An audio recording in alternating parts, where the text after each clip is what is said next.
datang hadirin sekalian, izinkan kami mengucapkan salam. Assalamualaikum warahmatullahi wabarakatuh. Waalaikumsalam warahmatullahi wabarakatuh. Selamat sore bagi kita sekalian. Puji dan syukur kita panjatkan kehadirat Allah Subhanahu wa taala yang mana berkat rahmat dan hidayahnya di cuaca yang hujan ini kita masih dapat berhadir di Kelurahan Citerejo 1 ini dalam rangka reses anggota DPRD Kota Medan.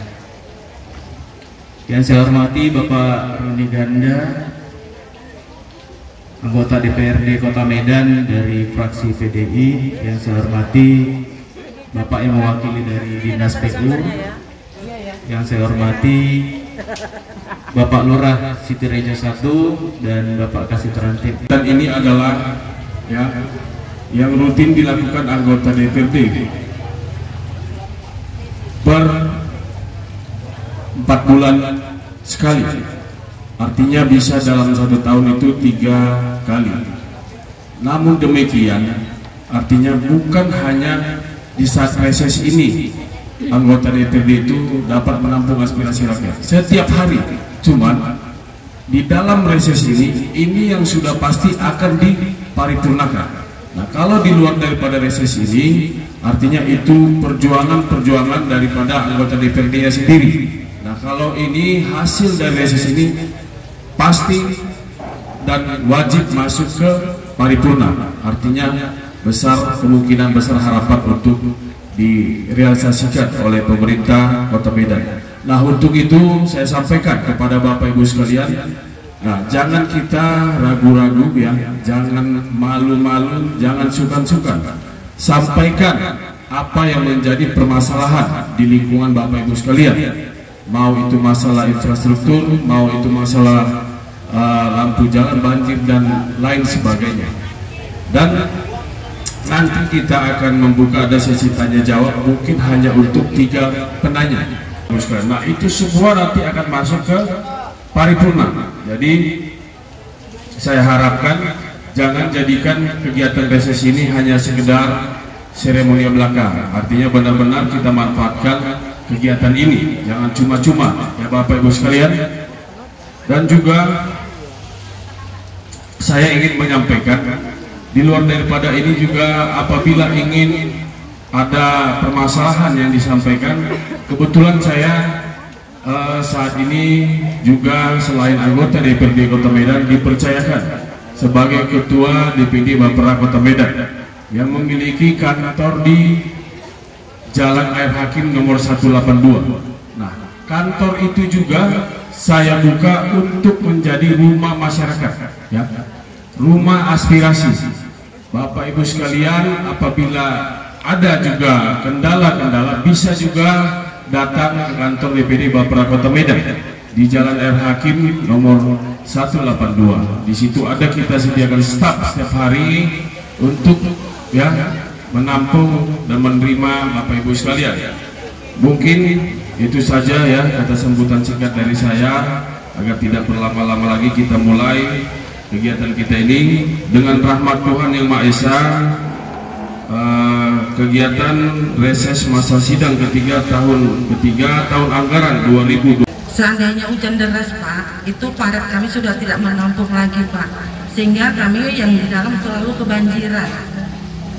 Kalau hujan deras itu padat kami sepertinya perlu diperlebar lagi Pak. Mungkin hanya sekian dan terima kasih. Wassalamualaikum warahmatullahi wabarakatuh. Bapak-bapak yang saya hormati di sini, di tahun 2022 ada gejolak yang sangat signifikan tentang PBB. PBB di tahun 2022 ada kenaikan sekitar 300%. 300%. Contohnya, pada tahun 2021 saya bayar pajak sekitar 925.000 tahun 2021.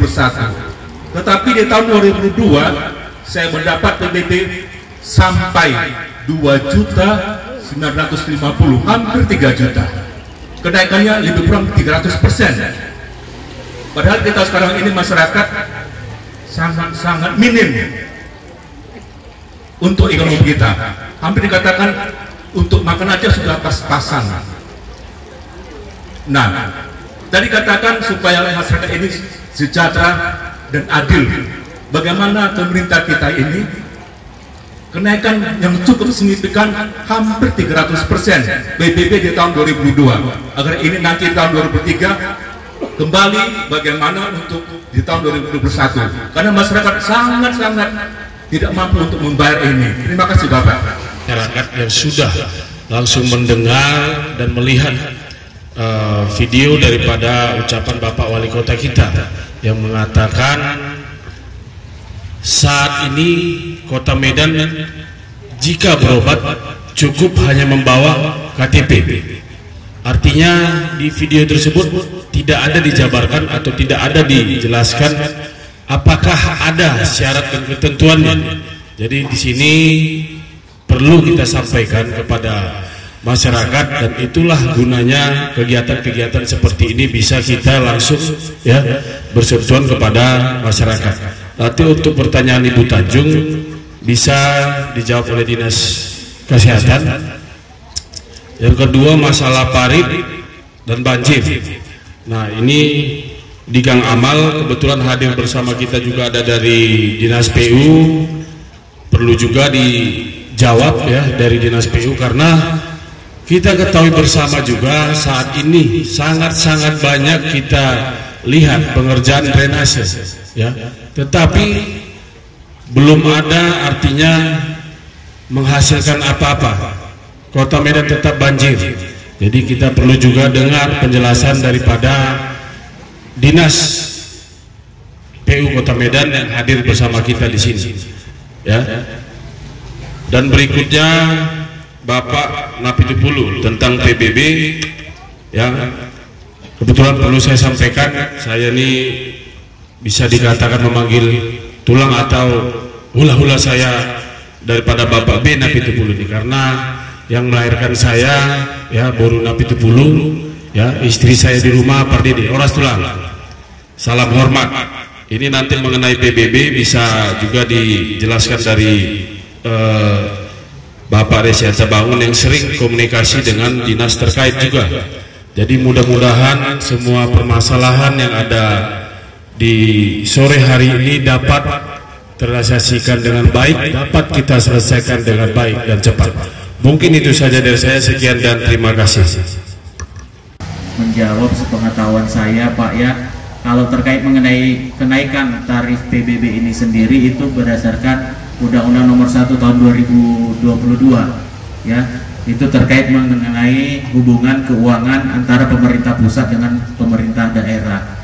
Jadi ataupun dasar pengenaan PBB ini adalah NJOP, nilai jual objek pajak. Semakin tinggi nilai jual objek pajak rumah dan tanah dan bangunan itu, maka semakin tinggilah perkalian terhadap PBB-nya. Koefisien perkaliannya itu yang menyebabkan peningkatan kenaikan Pak, koefisiennya. Jadi di sini saya mohon maaf ya, saya kurang paham pembagiannya, tapi itu ada beberapa pembagian, kalau nggak salah saya ada seperti 3 gitu ya.